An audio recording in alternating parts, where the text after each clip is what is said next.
going to shift gears now to our panel discussion without taking a break. We're going to invite the panelists to come forward. Dan Darling is going to serve as the moderator for this panel. I gave a presentation this past August at Dallas Theological Seminary, and at the end of that, Reg Grant came up to me and I talked some about technology and some of the implications for theological education and Christian higher education. He raised the question about AI. Then we have an innovation group within our faculty development work each May. This innovation group said maybe we should deal with AI a bit more because Melinda Stephens dealt with it in the effective teaching presentation this past May. And then Dan Darling sent me a note, said, I wonder if this might be something that IACE won't do.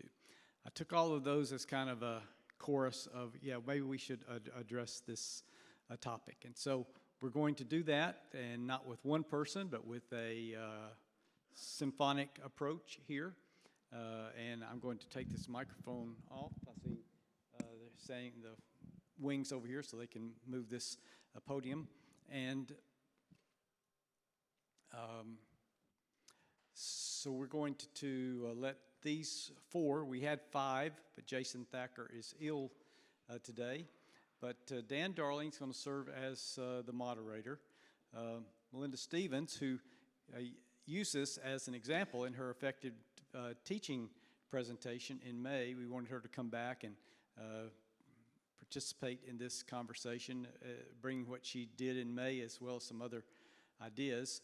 Many of you know that Dr. Shatzer from Union University has written a marvelous book on transhumanism and addressed some of these issues in the transhumanism books, an InterVarsity Press publication if you don't have it, but I commend it to you. And then the person who raised the question, a person I love, one of the most creative minds in theological education, Reg Grant at Dallas Seminary. We're happy to have all four of them here.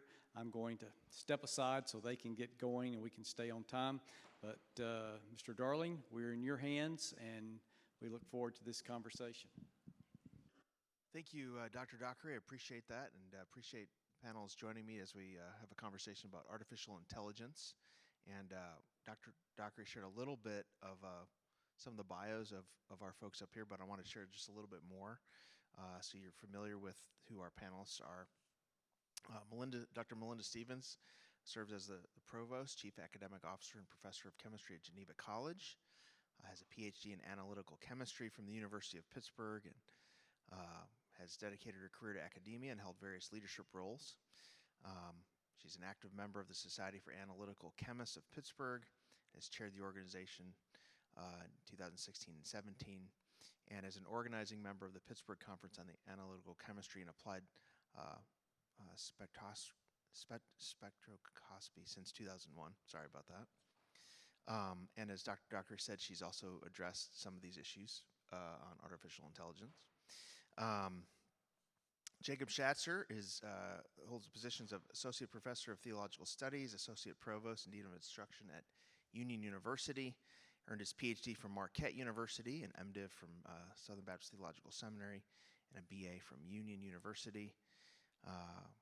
He has written several books. One of them is Transhumanism and the Image of God. He's also written a great book on faithful learning and has a book on biblical ethics in a series edited by Jason Thacker and Ben Mitchell.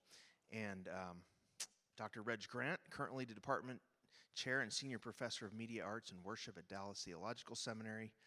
With a strong educational foundation, he earned a BA from Texas Tech and THM and THD from Dallas Theological Seminary.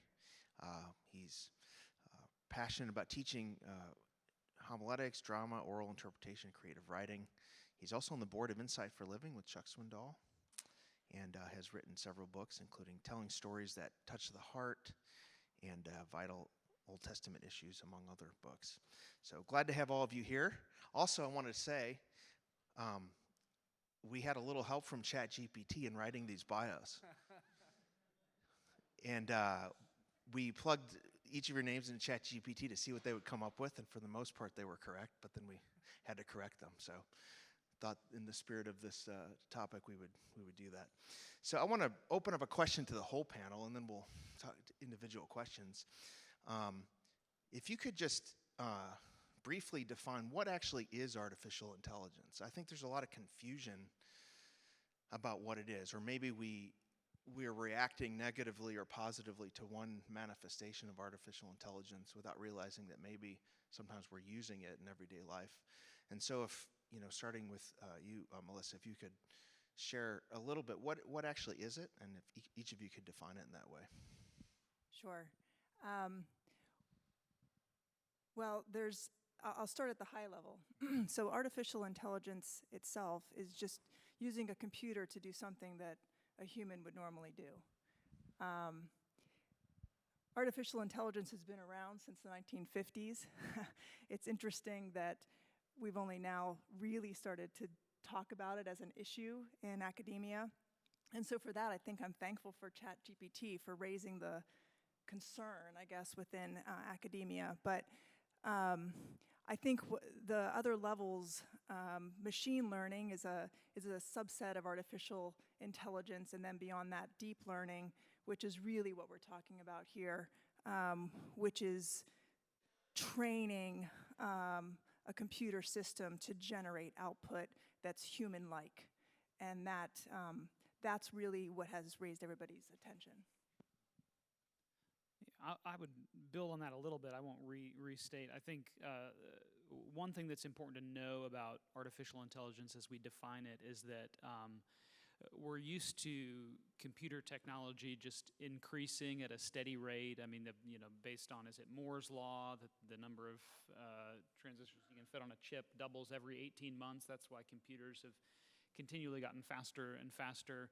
That has not been the case with the history of artificial intelligence. There've been artificial intelligence springs and winters, as they're often talked about in the literature, as there have been spurts of development, and then they'll hit a problem that can't figure out, and it'll kind of sit for a while, and then new breakthroughs will happen. And so I think that's important for us to recognize, just as we think about artificial intelligence, even though we're seeing the fruit of one of the most vibrant AI springs right now.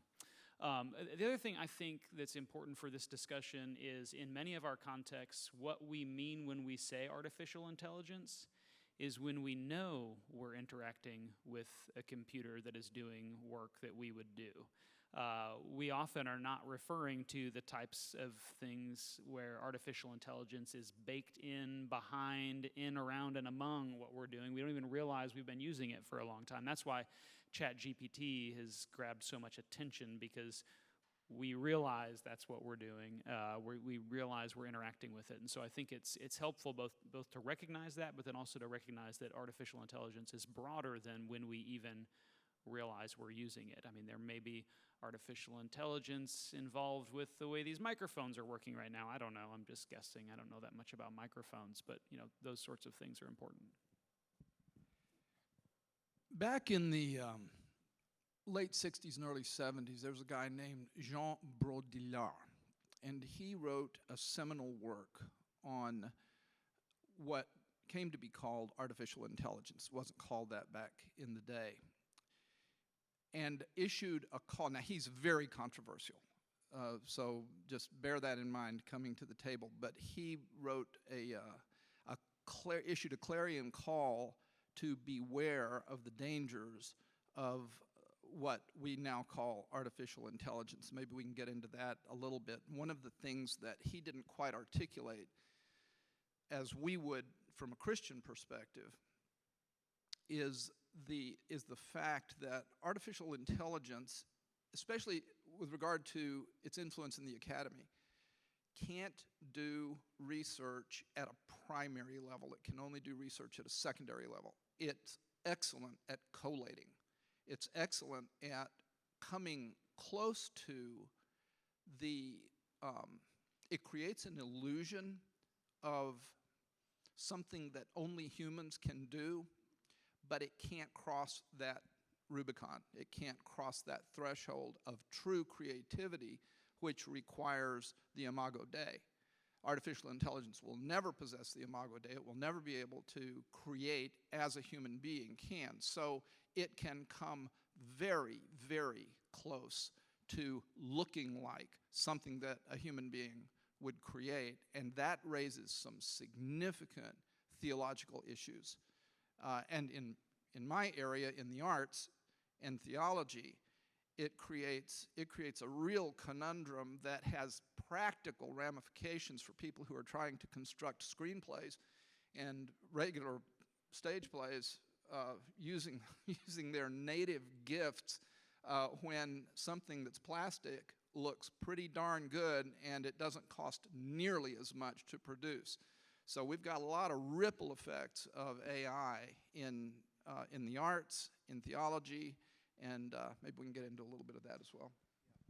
So I want to ask one more question to the panel, and then I want to ask specifically to each of you, and I want to begin with another broad question, then we'll go specifically talk about as it relates to our mission in higher education and some of the implications.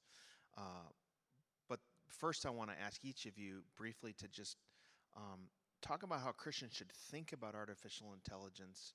You know, I think of, you know, there's two things in tension. One are the, you know, there's tech optimists and tech pessimists.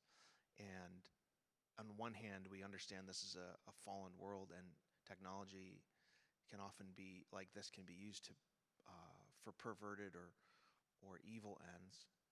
We also have the creation mandate, innovation, cultivating. So how do we live in that tension as Christians?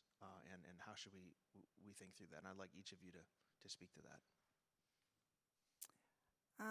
So this is a big question that probably has about 10 sub-points. So I'll just answer real generally, and then maybe we'll get to some of the sub-points later. But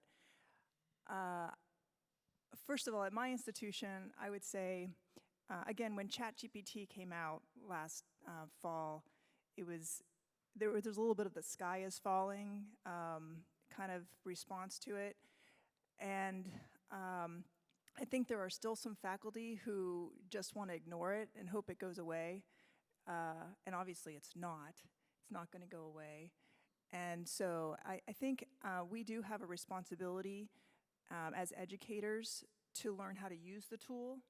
And I'm just talking specifically about the generative language models. Not AI is a lot bigger than that, obviously. So which I'm sure we'll get into. But I think we do have a responsibility to learn how to use the tool so that we can teach our students, as we should in all areas, how to be responsible in the use of the technology. So I think that's one thing that we need to do.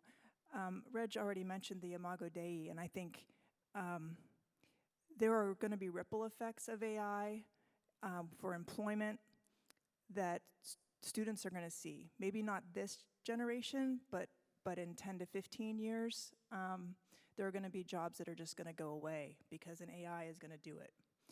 And there are some who believe that in 25 years, maybe 30 million jobs are going to be lost because of AI technology. And so those jobs, unlike other technology disruptor moments, like when the combustion engine was developed, well, the people whose economy was built on horses, yes, that kind of went away. But then there was a whole other economy that was developed that took that place.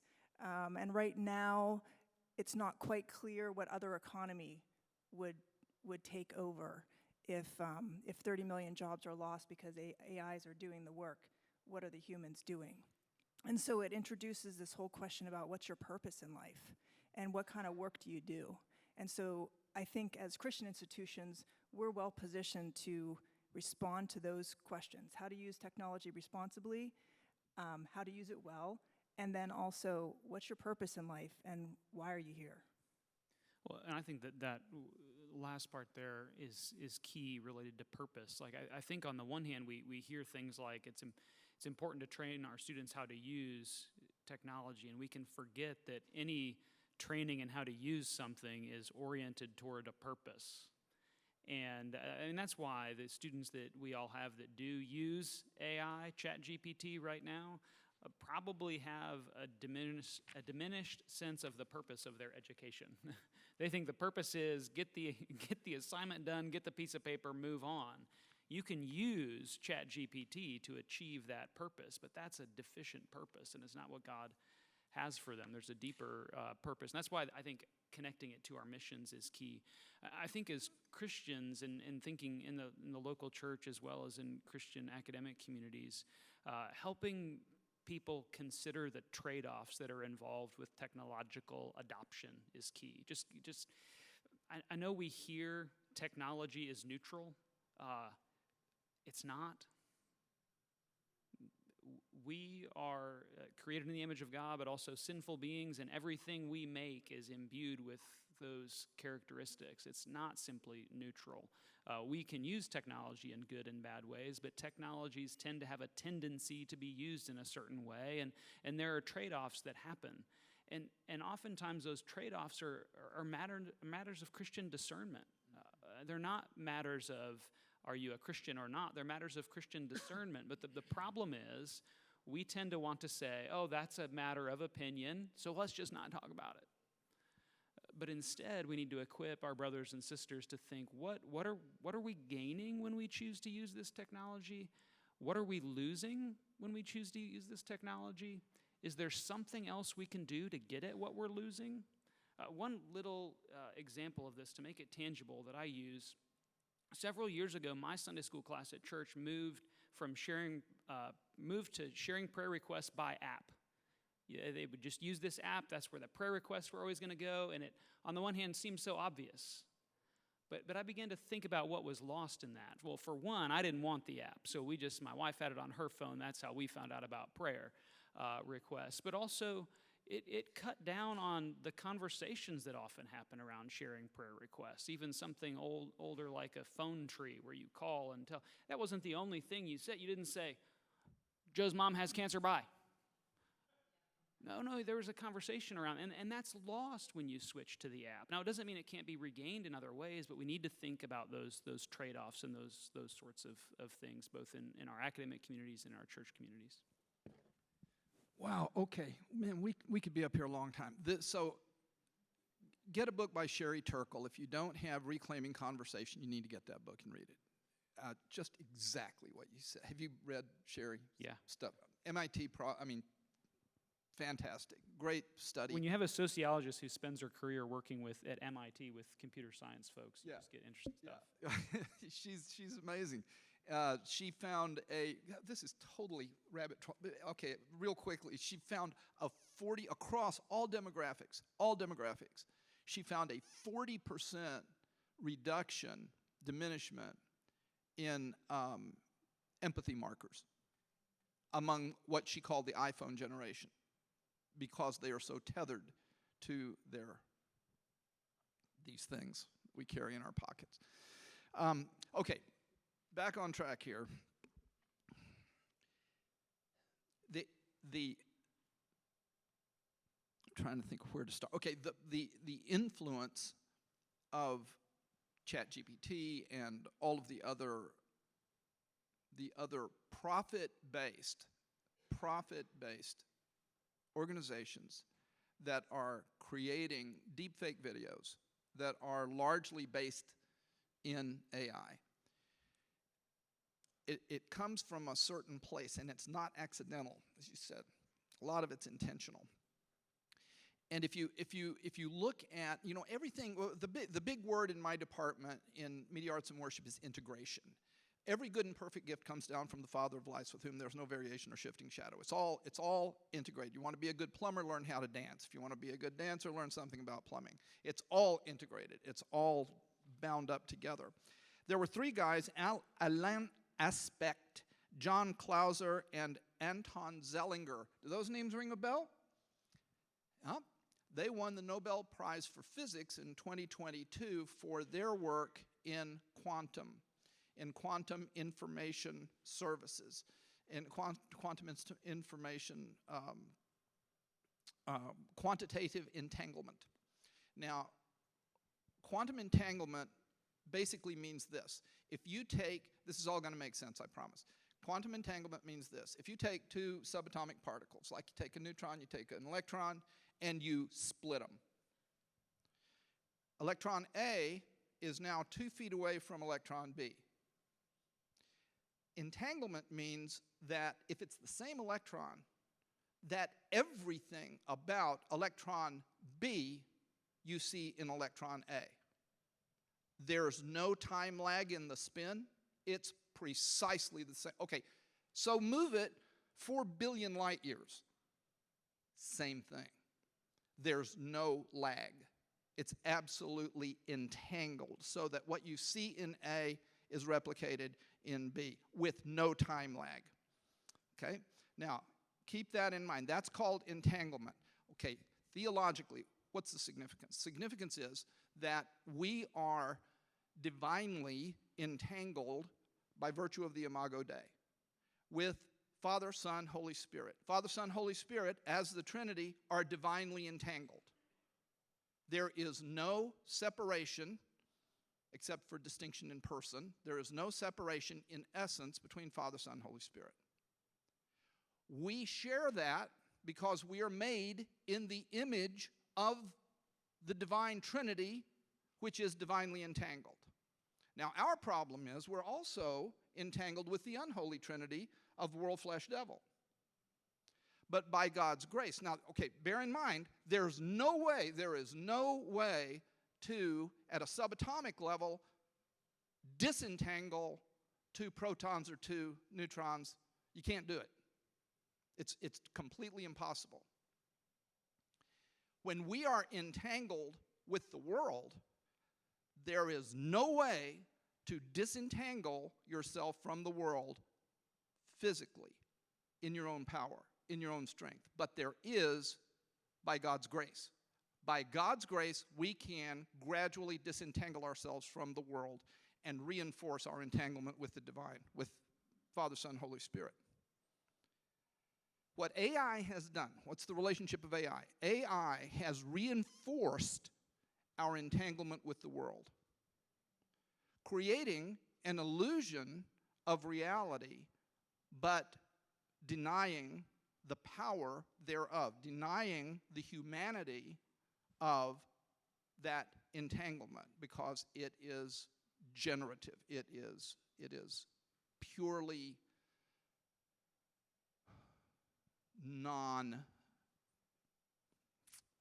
it doesn't have any of God in it.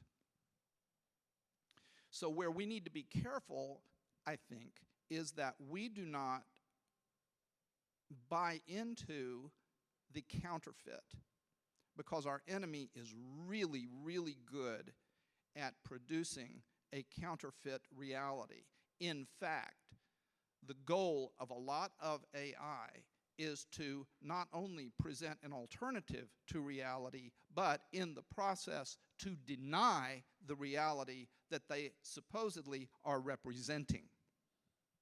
And that's conscious. That's a conscious decision. Okay, that's enough for now. You know, I didn't expect him to be the first one to mention electrons, Melinda. That's pretty impressive. That was really good. I want to talk a little bit specifically about our mission in higher education. And Jacob, I want to come to you first. And how does, it's a two-part question, you know, how does artificial intelligence impede a human's ability to gain wisdom while being educated? How does it impede that? And secondly, how might the accepted use of AI as an educational tool in some way change the student-teacher relationship and other sort of relational aspects of education? If you could speak to that. Yeah, that's okay. Remind me of the second one if I don't get back to it. But I think the first question, how does AI influence the development of wisdom? We don't know yet, for sure, in the sense that like the widespread use of AI in the educational process is relatively recent. But I'm suspicious.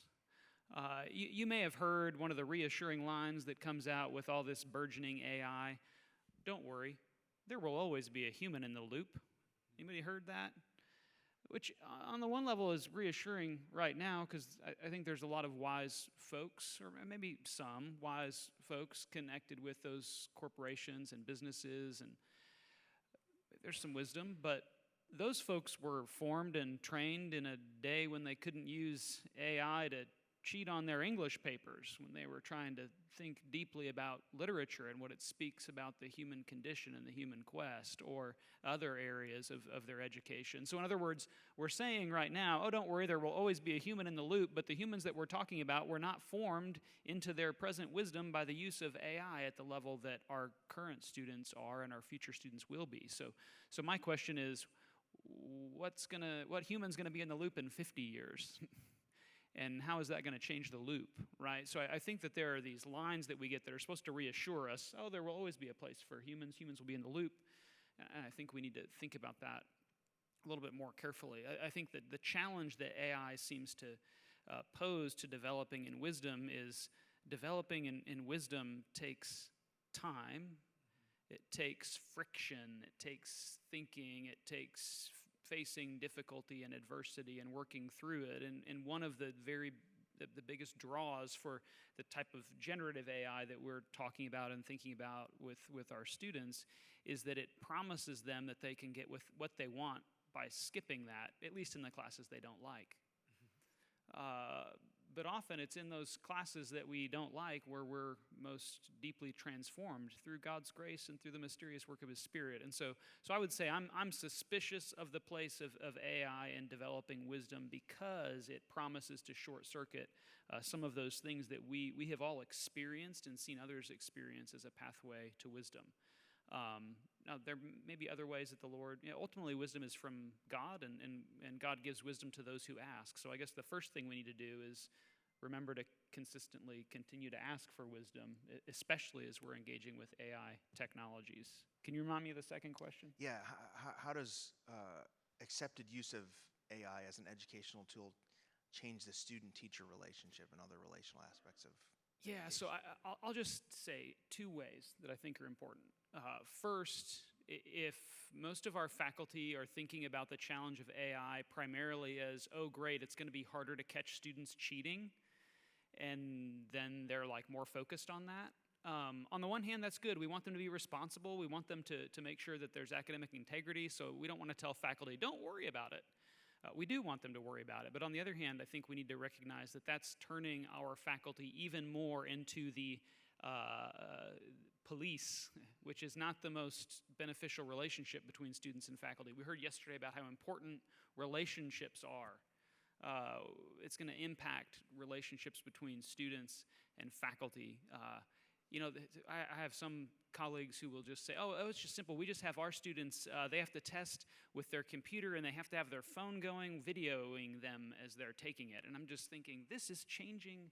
This is surveillance. This impacts the relationship between faculty and students. So I think that's one thing to watch. The other thing to watch, I had two. Academic integrity. The other one was more interesting. Come on, where'd it go? I should ask ChatGPT, right? And it would tell me. I'll interrupt if it comes back to me. I'm sorry. Yeah. Oh, no, I remembered it. Yes. So there it is. In some of the research that I've read about the student adoption of AI, there's been interesting things that relate to students and professors. One student that was quoted in one of these articles referring to ChatGPT said, "It's like a really cool patient mentor who's not going to be annoyed by you asking a lot of questions." And when I first read that quotation, I thought, oh yeah, that makes sense. And then I was like deeply convicted. How many of my students think that I might be annoyed by them asking a lot of questions? In other words, I think that the fact that students run so quickly to ChatGPT may actually tell us something that we don't really want to hear about our own care for our students. And that's a completely different way of engaging this. But we don't want to be academic communities where students' first thought is, I have a question, I'm going to go to ChatGPT, right? we want to train them in different ways of thinking, but we also want to root them relationally so that they're not jumping to that. Dr. Stephens, I wanted to ask you a couple questions about artificial intelligence and teaching and our mission. Are there some topics related to artificial intelligence that we need to start including in our curriculum, in our general education for students? That's part one. And part two, and I'm asking this with trepidation, but are there redemptive ways in which artificial intelligence, and maybe specifically something like ChatGPT, can be employed as a tool for enhancing learning without compromising academic integrity? Okay, I might have to have you remind me of the second part too. So, so starting off with what should we think about including in our curriculum as it relates to artificial intelligence, and how do we prepare students for that? I was recently at a conference, a workshop at a local institution in my area, and the topic was artificial intelligence. And the keynote presenter was Dr. Jeffrey Cole. The name I remember because we have a Dr. Jeffrey Cole, and so it was not that same Jeffrey Cole. This gentleman is the director of the Center for a Digital Future at USC Annenberg. He's been doing work in this space for 30-some years, and obviously he's seen a lot of changes and disruptions in technology over that time. And so at the end of his keynote, I asked the question, well, what does this mean for how we should adapt, and what should we include in our curriculum as institutions of higher education? This was in no way this was a secular workshop, so I didn't expect to get some of the answers that I would respond by. But his very first response was, we need to continue to emphasize critical thinking, communication skills. Essentially, the liberal arts have to still be at the foundation of what we are teaching students. And of course, that was music to my ears, because we all believe that. And we believe, as Jacob was saying, I am concerned about some of the use of language, generative language machines, and what harm that can do to student learning. I think students need to learn how to write before they edit, and the problem with GPT-type systems is that students become editors before they're writers. There's a skill to editing, that's helpful, but you need to know how to write first. And I also agree, oftentimes people say, well, faculty had the same concern about calculators when they were introduced, and that's true. And do we all use calculators? Yes, we do. Frankly, I'm very disturbed when I go to a checkout. Of course, nobody uses cash anymore, so this is less of an issue. But when you gave a student or somebody a checkout person a $10 bill for an $8.50 fee, and they couldn't do that change in their head, that's problematic to me. So are we going to become a culture and a generation that depends? We can't frame a sentence without asking GPT to do it for us? That's really problematic. All right, back to my curriculum. So I think we need to continue to emphasize the liberal arts, communication, critical thinking. There are ways that we can do that, and I guess I'll get to the second part. I think because of the issues that Reg has already mentioned, and what I mentioned about concerns about employment future and purpose, I think we need to make sure we emphasize Imago Dei and what is a human. And I think Jacob's absolutely right. There have been tests with students that have, would you prefer to interact with a chat bot, or would you prefer to interact with a real person, both through text, okay? So it's still through the same medium. And those tests have shown that people prefer the chatbot. They prefer not to interact with a human because eventually the human gets irritated or isn't as pleasant. And the chatbot's never irritated and never rude, and humans often are. So anyway, we need to continue to focus on what does it mean to be human. That has to be a large part of our curriculum. I think an emphasis on ethics has to be present in our curriculum. It's very disturbing to me, even now, when we talk about ethical dilemmas, and there just seems to be no understanding of why that would be a bad choice or a bad option. I share Jacob's concern about the concept that, oh, there's always going to be a human in the cycle. Well, I think it's been proven that that's actually not true. So I don't know if anybody has been helping somebody find a job these days, but when a lot of the jobs, when you submit an application, all of that is done automatically without a human intervening.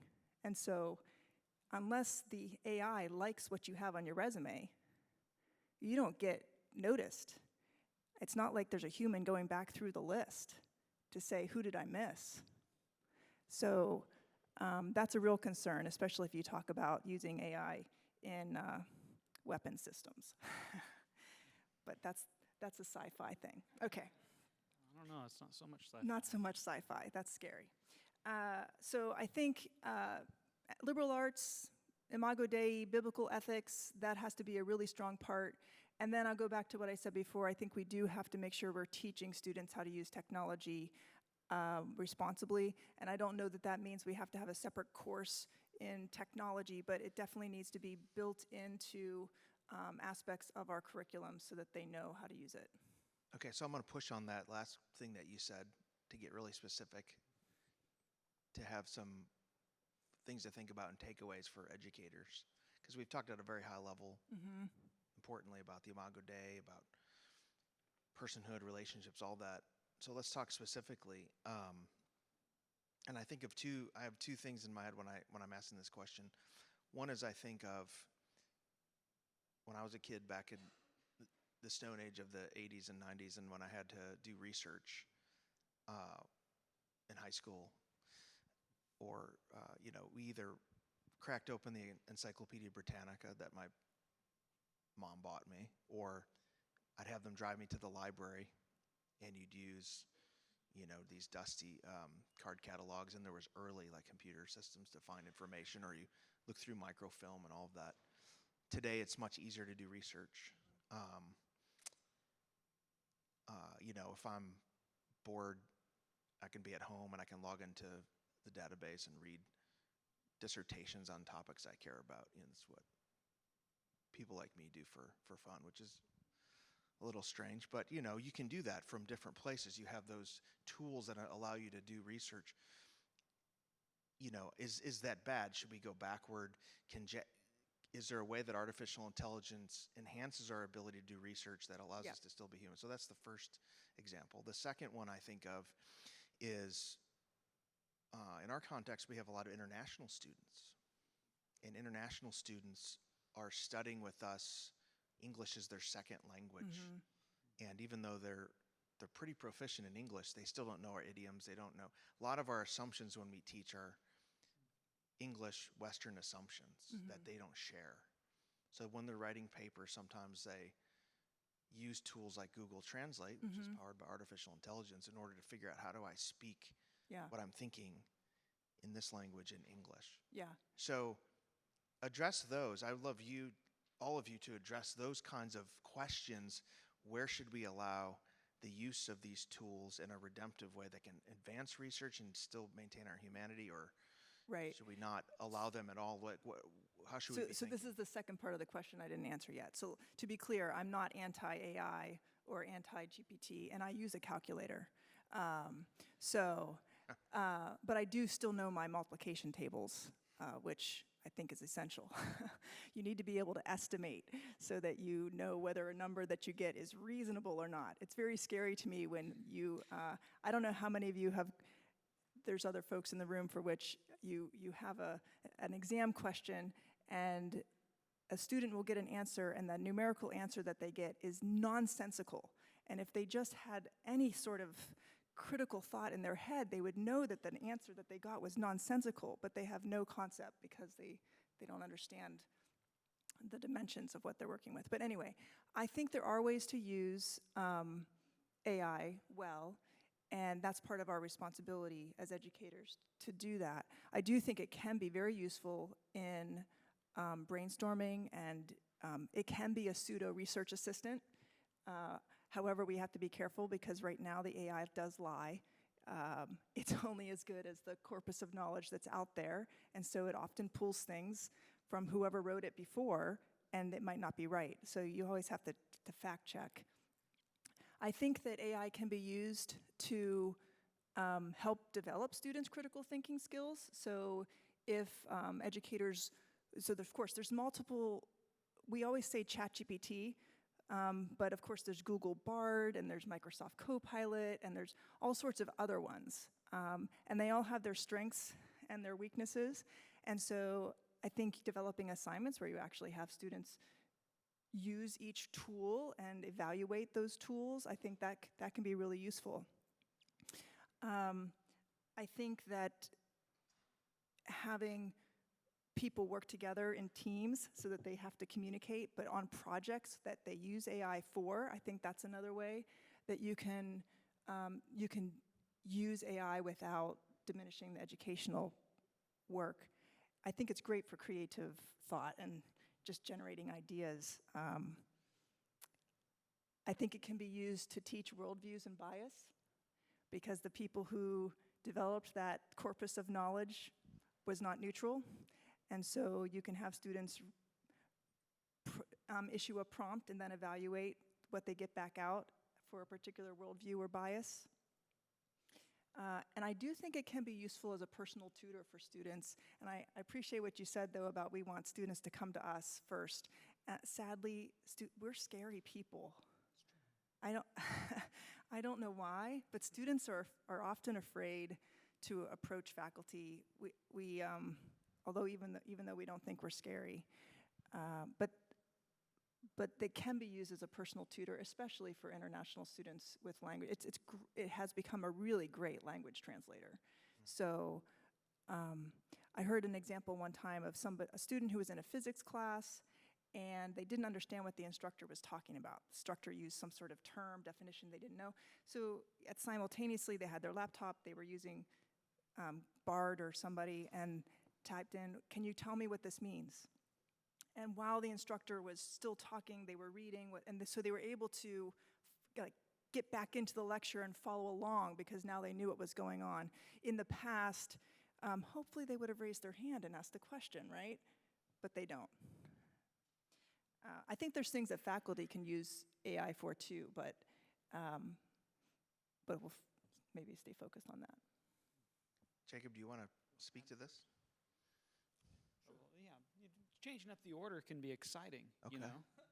I want to do two things. I want to give you a quote that is a red flag, and then I want to show you the other side of it and what you can do, I think, positively. This is a quote from Baudrillard from way back, 1972, about the danger of creating simulations that are not corresponding to reality. Now he buys into a pre-Kantian correspondence view of truth. So everything is, he believes that you're sitting here, you're not a raw potato I ate last night. You're really there. Okay, this is what Baudrillard says. Simulations categorize the breakdown. In simulations, Baudrillard categorizes the breakdown of image into simulation. Now the image is the real thing in his terminology. 4 successive phases. The image first reflects, that's an important word, reflects, think mimesis, the basic reality.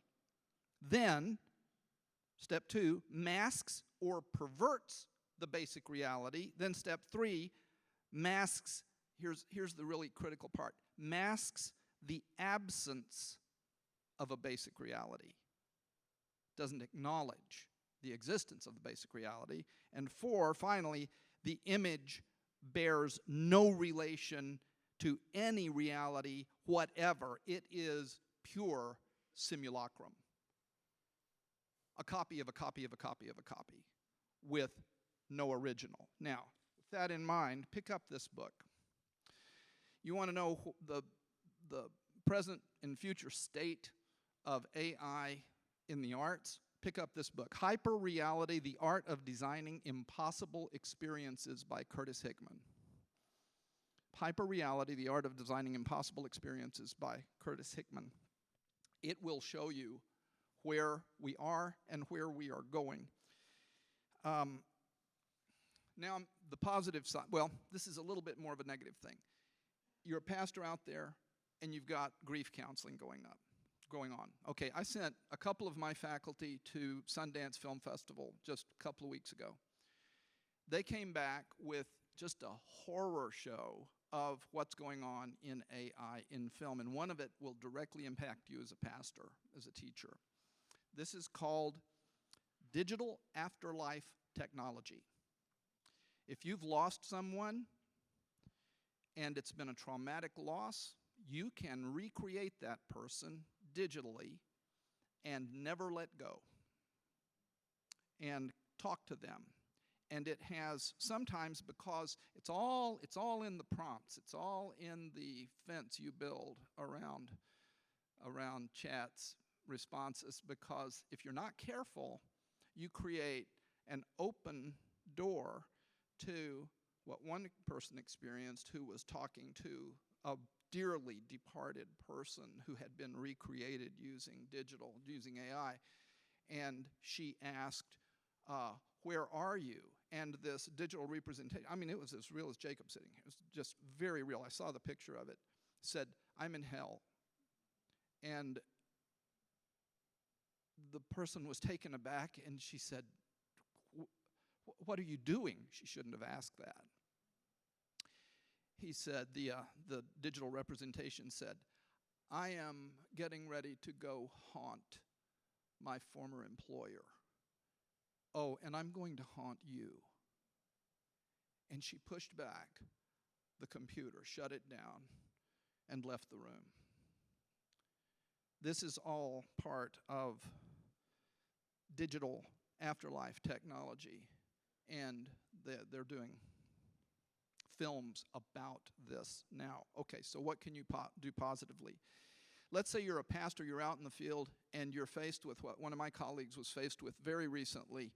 He was in South Sudan, and right on the edge of the Muslim crest, goes east to west. He's just south of that. And he has to take an outdated, outmoded form of teaching, curriculum, and he has to change it while he's there into something that's more contemporary. And he's working with 500 pastors down there who are coming to him for instruction in theology.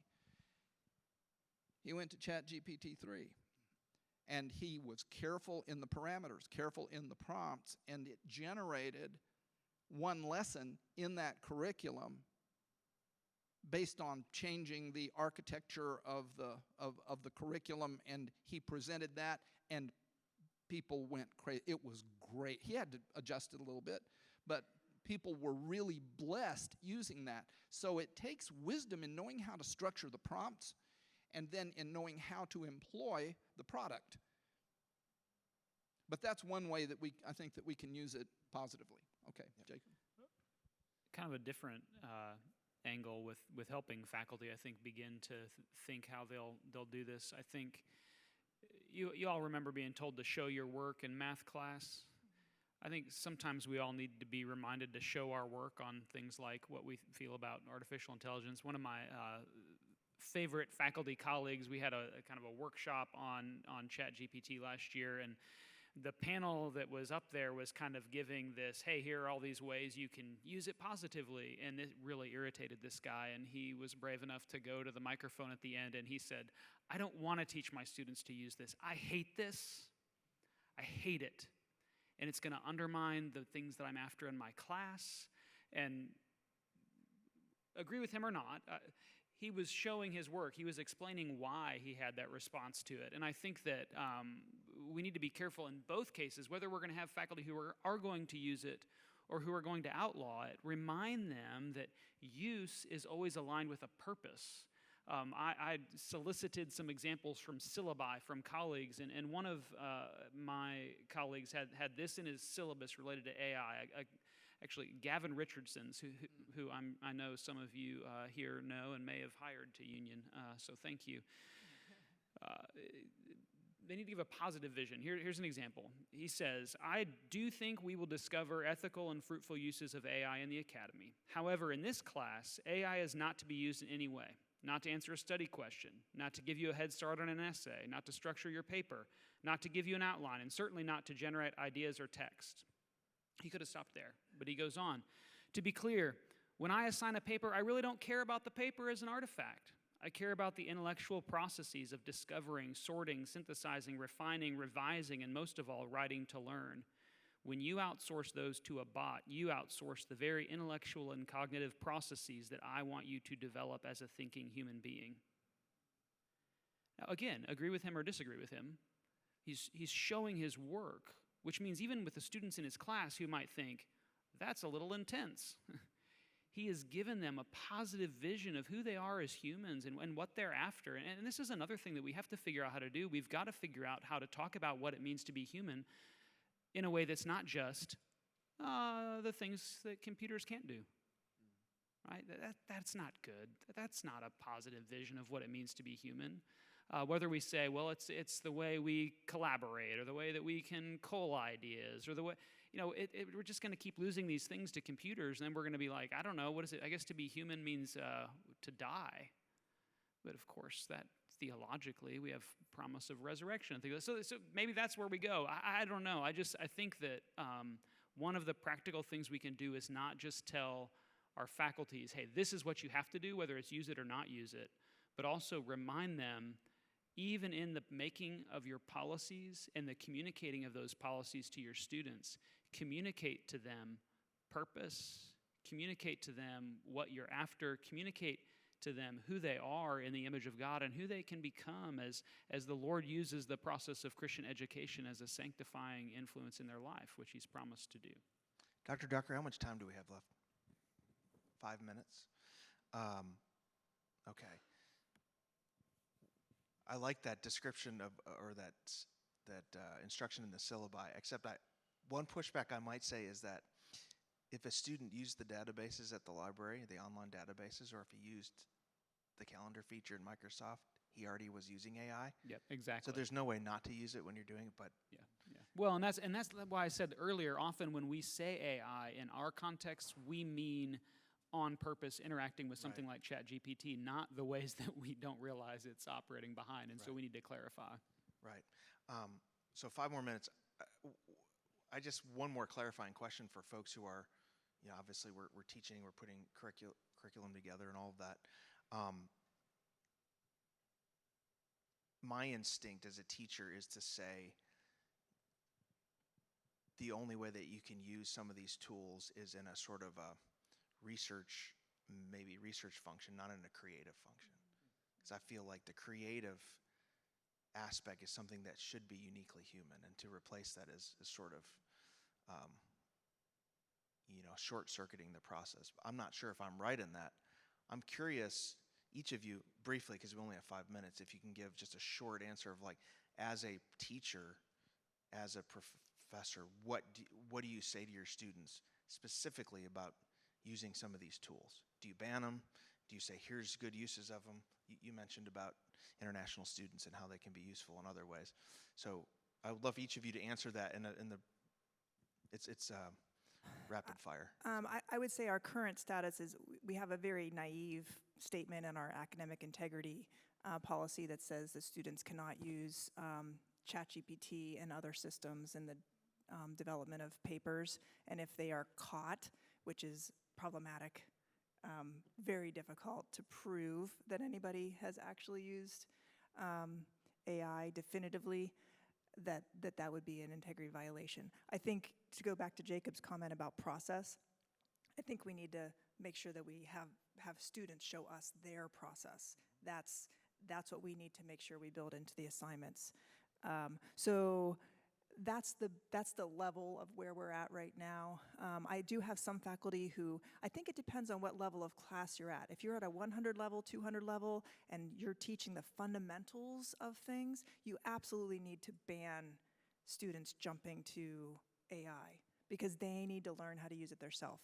If you're at a 400 level course where students already know how to write this code, but they've done it before, but it's a broader and bigger assignment.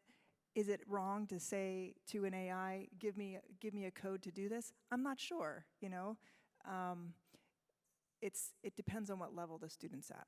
Yeah, I would say that's the key. I've banned it, though I have tried to think of maybe ways in the future to use it creatively in assignments. But one of the reasons that I ban it even in research is because with undergraduates, I want them to have the experience of doing bad research and understanding why it's bad. So I even will have an assignment like, say if bibliography for a paper, they've got to have 10 sources. Well, I also want to see 5 sources that they paid attention to and that are not helpful to their work, and why.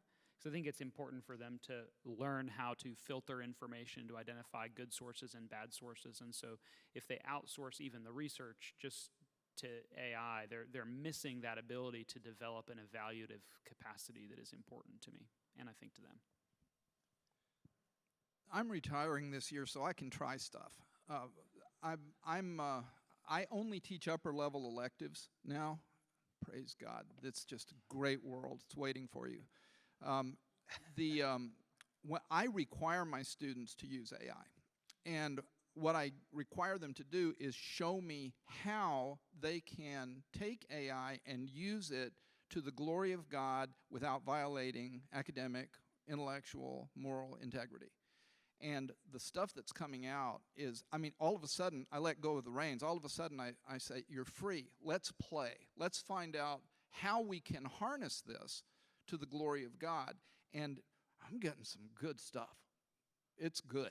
And I mean, some of it is, you know, not, but they get a bad grade. So the good ones last, and I'm using that, in fact, to adjust my curriculum.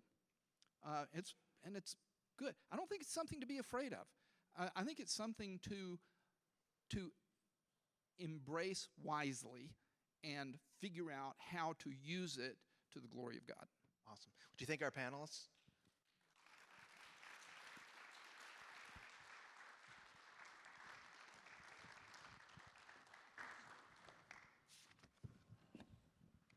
So, thank you so much, Dan, Melinda, Jacob, Reg. We're grateful to you. I know some people want to interact with you during the break, and we appreciate the thoughtful harmony that came out of that presentation. We're going to take a 30-minute break. There are some refreshments out there. If you're staying here in the Raleigh Center, this is a good time for you to go and check out during this time, then have your bags ready to go right at noon. Those of you who are going to take the shuttle to the airport, make sure that we know that you're planning to do that. The shuttle's going to leave right at noon from the south entrance door.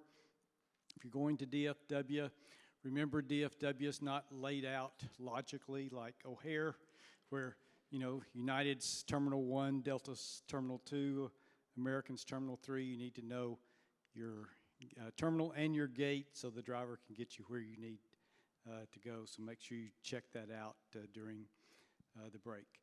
We'll come back in here at 11 o'clock for our last session, another panel discussion.